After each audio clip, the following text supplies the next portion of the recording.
what I hope to do in this video is hopefully give you some clarity on terms that you might hear used in a fairly related way. And those are the terms gene and allele. Gene versus allele. So let's do a little bit of review. Let's just reorient ourselves in the world of DNA and RNA.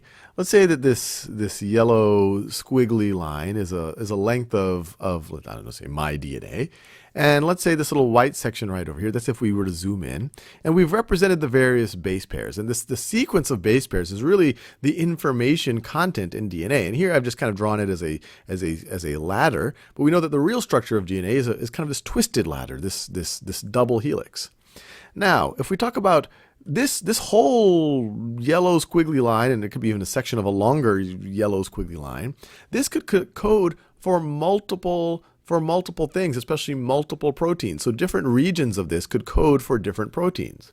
So for example, this section right over here could be part of this region that I'm highlighting in blue that codes for a specific protein. And so we would call this a gene. We would call this a gene. This might be a protein that is involved in, I don't know, I'll make something up. It's a protein that's involved in the immune system.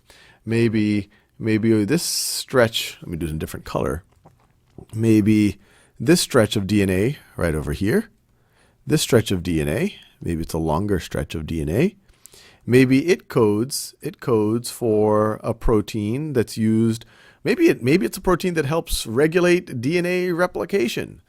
Maybe over here is we encode for another protein that maybe it in some ways affects the pigmentation of your skin or the pigmentation of your eyes. And so you have these stretches of DNA that code for specific things. And actually, it doesn't have to just even be for a protein. We've always talked about, even if you do code for a protein, you go from the DNA to messenger RNA. And actually you can even go to pre-messenger RNA, and that gets processed, so you could lose some sections of it. But you go to messenger RNA, and then that messenger RNA, every three of these base pairs is a codon. So let's say that's one codon, 1, 2, 3. That's another codon, 1, 2, 3. Each of those, and maybe I'll draw them next to each other, each of them codes for an amino acid that is kind of connected together to form a protein. So that's one amino acid right over there. This could be another amino acid right over there. And obviously we can keep going on and on and on. You could have another amino acid right over here. And then they all bond to each other, and they're brought actually to the mRNA by a functional RNA group. And so there are functional things other than proteins that this could code for, like tRNA, which is really helping to transport the appropriate amino acids to the mRNA in the ribosome so that you can construct these proteins. So you could have tRNA, and we've seen this before in previous videos, this little squiggly line matches up to the appropriate codon and then puts that amino acid in place. You also have things like ribosomal RNA that make up the structure of the actual ribosome. So RNA doesn't only have to play this kind of in-between messenger function. It actually can play a functional or a structural role. And in fact, there are theories that the earliest life, the most primitive life, was nothing but self-replicating RNA, and then the systems became more and more and more complicated and more complex, and until eventually you end up with things like redwood trees and elephants, whatever else. But it all started with potentially self-replicating RNA. Some people say it might be some type of proteins that were able to replicate. Who knows? But RNA is definitely an interesting character in this. So you go from gene to RNA, that's transcription, and then RNA to protein,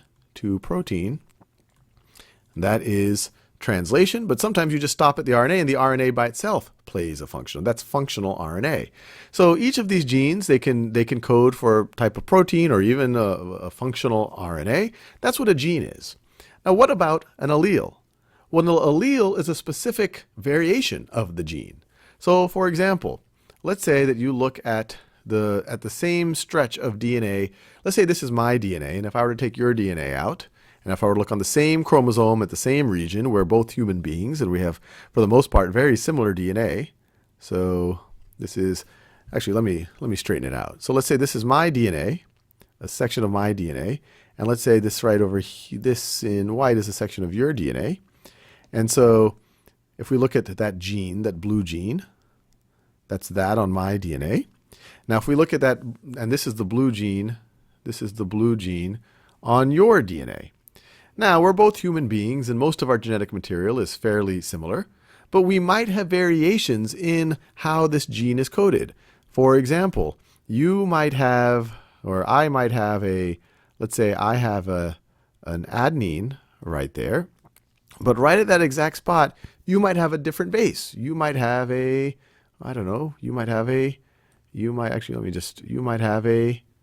might have a thymine right over there. So it's encoding for a protein or even a functional RNA that's playing the same role. Maybe it has a role in the immune system, a role in your skin color, a role in how your brain develops. But there's a variation. There's a variation in how it's coded. Now, some of these variations, which could arise through mutations, it might not have any impact in the function of the eventual protein that gets constructed. You might just have a different amino acid someplace. In fact, you might not even have a different amino acids because many times you have two codons coding for the same amino acid. But even in a case, you might have one different amino acid in a protein that has 4,000 amino acids, and it doesn't change how that protein acts or how it functions. Or sometimes it might. It might change how that protein functions. It might change how that protein regulates other things and whoever knows whatever else. And so you can imagine that you have genes, this gene right over here, maybe it has a role in eye color. And because of this variation or because of other variations that show up, in both cases they code for the protein that, say, regulates eye color or regulates the amount of pigment you have. But because your variation right over here might lead or help lead, and these things are very complex. It's very seldom that you just have a gene for this. But this might make you, especially if you have a gene like this from both of your parents, maybe this one would go for blue eyes.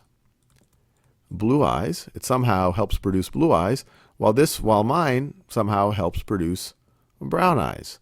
And obviously I'd want to think about the variant of this gene that I get from my mother and the variant of this gene that I get from my father. We all have two copies in our regular somatic cells, in our body cells. We have, except for if we think about the XX and the XY chromosomes, the sex determining chromosomes, on all of the other chromosomes, we have two copies of the same genes. We just have two.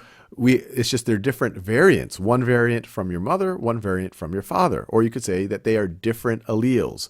So alleles are just different variants. So these are two different alleles. They're the same gene. They're the gene that somehow deals with eye color, but they're different variations for that gene. So the gene, you're speaking generally to that region of DNA, that region of the DNA strand that codes for some functional molecule, usually protein, but it could be RNA, while the allele is that specific variation, that flavor of that gene. Hopefully that helps.